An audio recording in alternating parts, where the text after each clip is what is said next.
اور یہاں علم کا شہرہ ہے، دور دورہ ہے۔ میرے عزیزو، آپ اس جلسہ پاک کو ویسے ہی بنائیں جیسے پڑھے لکھے لوگوں کے اخلاق و تمیز اور تہذیب ہوا کرتی ہے۔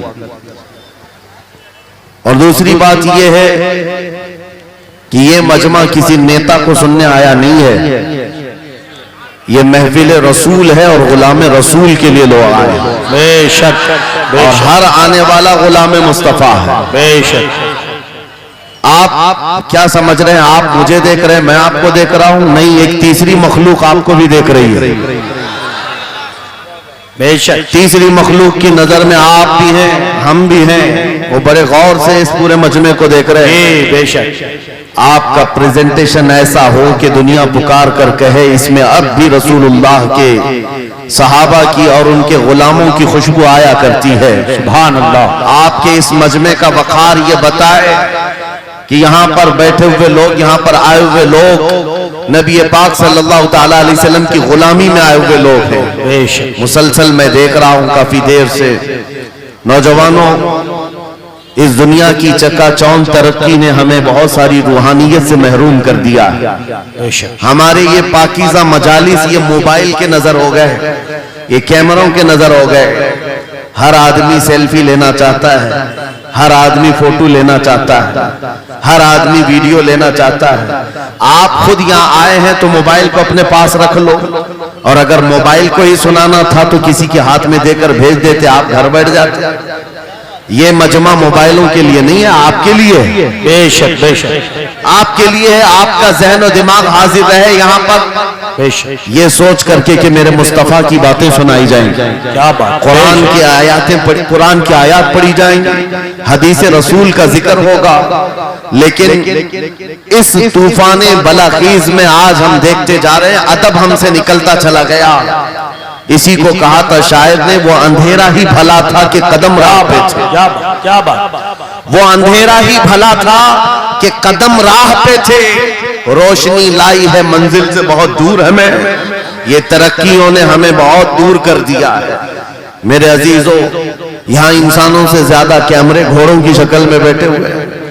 یہ ساری چیزیں میں محسوس کر رہا ہوں، صرف اس لیے بول رہا ہوں کہ ہمارے اسلاف کے جو جلسے ہوا کرتے ہیں، ہمارے بزرگوں کے جو جلسے ہوتے تھے، اس کے بارے میں کبھی آپ معلومات حاصل کریں، وہ کیسے جلسے ہوا کرتے، علماء کا ادب کیسا ہوتا، مشائخ کا ادب کیسا ہوتا۔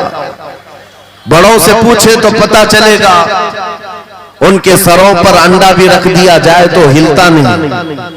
اس طرح سے وہ لوگ متوجہ ہوتے، اور آنے والا باوضو آتا، ادب کے ساتھ آتا، اور بولنے والا بھی اخلاص کے ساتھ بولتا۔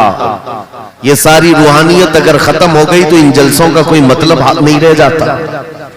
اس لیے میرے عزیزو، یہاں پان کھائے ہوئے، گٹکا کھائے ہوئے لوگ مجلس رسول میں اگر کھڑے ہو کر سننا چاہتے ہیں، نکڑ پر اور سڑک پر، میں سمجھتا ہوں محافل رسول کی بے حرمتی ہے۔ سیدنا شیخ عبدالعزیز محدث دہلوی کے متعلق ایک بات مجھے ملی تھی۔ آپ حقہ نوشی فرما رہے تھے، اور اسی اسنا میں آپ کو کہیں سے میلاد کے پڑھنے کی آواز آئی، آپ وہ حقہ پھینک دی اور مجلس میلاد میں چلے گئے، جا کر کے بیٹھ گئے، اور میلاد پاک میں جو مداح رسول تھے وہ قصیدہ ایسا پڑھتے رہے کہ شیخ صاحب مگن ہو گئے، مست ہو گئے، اور وجد طاری ہوا۔ اسی اسنا میں آپ کی آنکھ لگ گئی محفل میں آنکھ لگی، دیکھا رسول پاک صلی اللہ علیہ وسلم تشریف لائے۔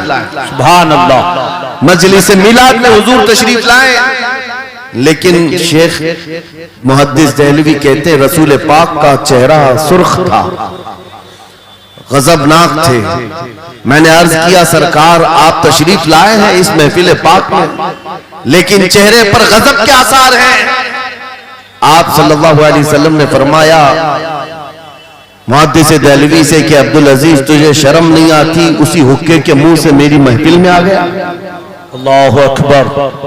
میرے عزیزوں، نبی پاک صلی اللہ تعالیٰ علیہ وسلم کی محفل پاک کا ادب نہیں کرو گے، وہ عشق رسول کہاں سے آئے گا؟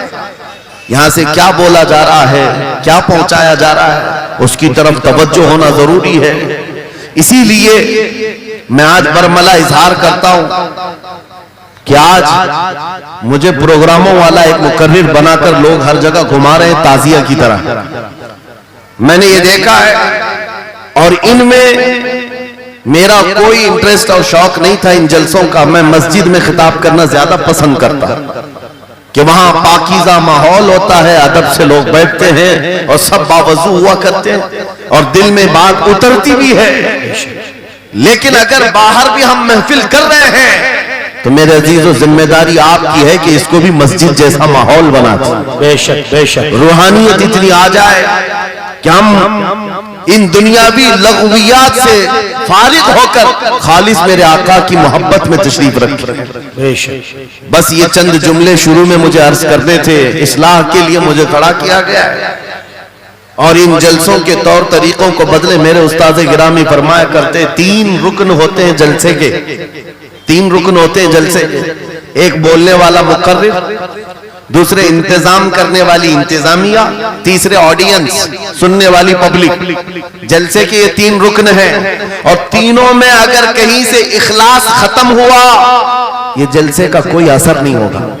اللہ اکبر. آنے والے لوگ بھی مخلص ہوں, بولنے والا آدمی بھی مخلص ہو, جلسہ سجانے والی انتظامیہ کمیٹی بھی مخلص ہو, خالصتاً اللہ اس کے رسول کی رضا کے لیے کر رہے ہو, ان جلسوں کا بہت اثر ہوا کرتا ہے, بہت اثر ہوا کرتا ہے. لیکن تینوں میں بھی آج دیکھا جا رہا ہے میرے عزیزو, جلسہ کرنے والے اس لیے کرنے لگ گئے کہ کمپٹیشن کرنا ہے. انہوں نے اتنا بڑا کیا, ہم اس سے بڑا کریں گے.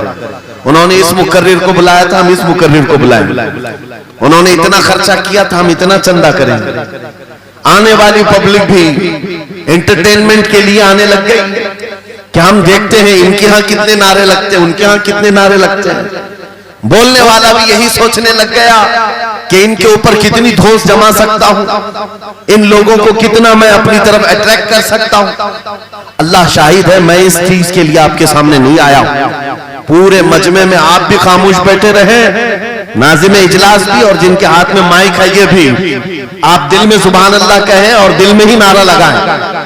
میری بات مکمل ہونے تک توجہ سے سنتے رہیں.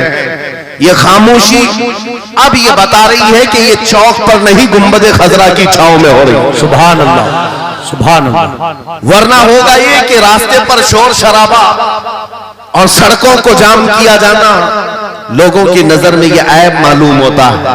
لیکن اسی ماحول کو ہم بدل کر کے بھی جا سکتے ہیں. یہ ہمارا شیوا ہے پوری دنیا میں کہ صرف اور صرف رسول پاک کی غلام قوم ایسی ہے جو 1 منٹ میں پورا سناٹا طاری کر سکتی ہے. کسی نے ایک صاحب سے پوچھا تھا ویل ٹرینڈ فوج جو ہوتی ہے, چاہے وہ امریکہ کی ہو کہ رشیا کی ہو کہ جاپان کی ہو, چائنا کی ہو, ان سے پوچھا گیا کہ اگر 10,000 فوج کو صفوں میں کھڑا کرنا ہو اور ان کو ریڈی کرنا ہو تو آپ کو کتنا ٹائم لگے گا؟ کسی کے بارے میں کہا کہ امریکی فوج کے لیے ہمیں 4 گھنٹے لگ جائیں گے, ہم ترتیب دے دیں گے. رشین فوج کے لیے 3 گھنٹے لگ جائیں گے, چائنیز اور ایکٹیو ہیں 2 گھنٹے میں اپنی صفیں ترتیب کر لیں گے.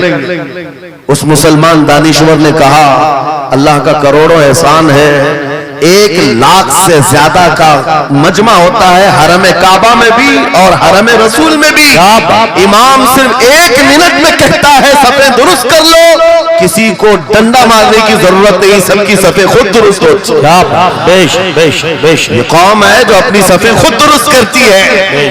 مسجدوں میں, جمعہ میں, عیدگاہ میں جا کر کوئی لکڑی لے کر نہیں پھرتا کہ اپنی صفیں درست کر لو. ہر ایک کو اتنا شعور ہے کہ اپنی صفیں کیسے درست کی جاتی ہے. جب آپ کو اللہ تعالیٰ نے یہ نعمت عطا کی ہے مسجدوں میں صفیں درست کر سکتے ہیں 1 منٹ کے اندر, عیدگاہ میں 1 منٹ میں ہماری صف درست ہو سکتی ہے. اے نوجوانوں, دنیا کو یہ بتاؤ صرف مسجد اور عیدگاہ نہیں, دنیا کے ہر میدان میں ہم اپنی صفیں درست کر سکتے ہیں. سبحان اللہ. ہر میدان میں ہماری صف درست ہو سکتی ہے. یہ اللہ کی طرف سے دی ہوئی بہت بڑی نعمت ہے. بس اب مجمع جو خاموش ہے اور متوجہ ہے، اب میری بات کو آگے میں بڑھاتا ہوں، توجہ سے سنیں۔ قرآنی علوم کے متعلق آپ کے سامنے چند باتیں رکھوں گا، اس لیے کہ مجھے کہا گیا بڑا پڑھا لکھا مجمع ہے اور مسلمان کے لیے پڑھا لکھا ہونا بہت لازم ہے، اس لیے کہ جہالت اسلام کا اپوزٹ ہے، جہالت اسلام کا اپوزٹ ہے۔ آپ کو ایک بات میں بتاؤں، جب بھی کہا جاتا ہے دور اسلام، یعنی حضور صلی اللہ علیہ وسلم کی آمد کے بعد کے حالات کو دور اسلام کہتے ہیں، اس سے پہلے والے زمانے کو دور جہالت کہتے ہیں، جبکہ اسلام کا اپوزٹ تو کفر ہونا چاہیے، کفر ہونا چاہیے۔ یہ دور اسلام ہے اور اس سے پہلے دور کفر تھا، نہیں، دور اسلام سے پہلے والے دور کو دور جہالت کہتے ہیں، اس لیے کہ بتانا ہے اسلام اور جہالت دو اپوزٹ چیزیں ہیں، دو اپوزٹ چیزیں ہیں۔ جاہل ہو اور مسلمان ہو اسے زیب نہیں دیتا۔ جس قوم پر آنے والی کتاب ہدایت کا پہلا لفظ اقرا سے شروع ہوتا ہے، اقرا بسم ربک الذی خلق، قرآن کا پہلا لفظ جو آیا ہے وہ کس نام سے آیا؟ پڑھو اپنے رب کے نام سے، پڑھو اپنے رب کے نام سے۔ اور علم نہیں ہے تو کچھ نہیں ہے تمہارے پاس۔ امام غزالی تو فرماتے الناس کلہم موتا الا العلماء، یہ سارے انسان مردہ ہیں، زندہ اگر کوئی ہے تو علم والا ہے، علم والا زندہ ہے۔ اور جہالت کی تاریکیوں میں بھٹکنے والے کی مثال ایسی ہی ہے جیسے اندھیری کوٹھری میں بیٹھا ہوا ہے، کہیں روشنی کا آنے کا انتظام نہیں، اس کے سامنے حلوہ رکھو کہ گوبر رکھو، دونوں برابر ہیں۔ جاہل آدمی کے لیے ایسا ہی ہے، کبھی اس کا ہاتھ اس میں پڑے گا، کبھی اس کا ہاتھ اس میں پڑے گا۔ جب نظر نہیں آ رہا ہے تو حلوہ کو گوبر سمجھ کر کھا لے گا اور کبھی گوبر کو حلوہ سمجھ کے کھا لے گا، غلاظت اس کے لیے برابر ہو جائے گی۔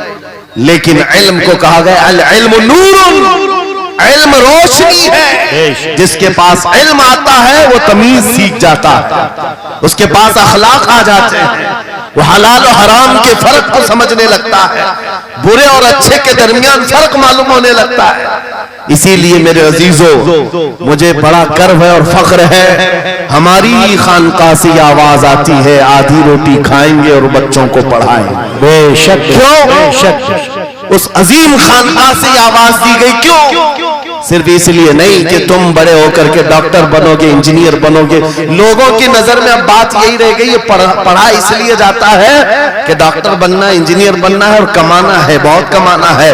علم جو ہے آج کمرشل بنا لیا گیا، علم اس لیے نہیں، علم اس لیے حاصل کیا جاتا ہے کہ بندہ خدا کو پہچانے، بندہ اپنی حقیقت کو پہچانے، زندگی گزارنے کے اسلوب اسے معلوم ہو جائے گا۔